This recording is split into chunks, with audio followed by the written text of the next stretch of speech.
પેગામ જેમના અદ્ભુત સાહસ માટે આ પંક્તિઓ લખાઈ છે એવા વીરાગન રાણી લક્ષ્મીબાઈનો જન્મ 19 નવેમ્બર 1835ના રોજ કાશીમાં થયો હતો.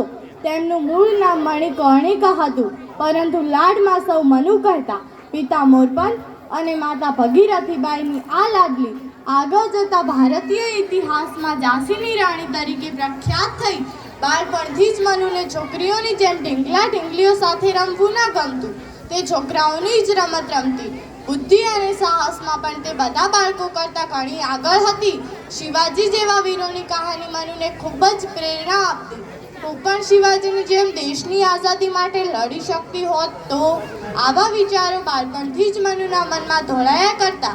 ઈસવીસન 1842માં ઝાંસીના મહારાજા ગંગાધરરાવ સાથે મનુના લગ્ન થયા અને ત્યારથી તેઓ રાણી લક્ષ્મીબાઈ તરીકે ઓળખાયા. ઈસવીસન 1851માં લક્ષ્મીબાઈએ એક સુંદર પુત્રને જન્મ આપ્યો અને તેનું નામ રાખ્યું દામોદર. પરંતુ તેમની કમનસીબીએ માત્ર 4 મહિનામાં જ પ્રાણથી પ્યારો દામોદર મોતને ભેટ્યો.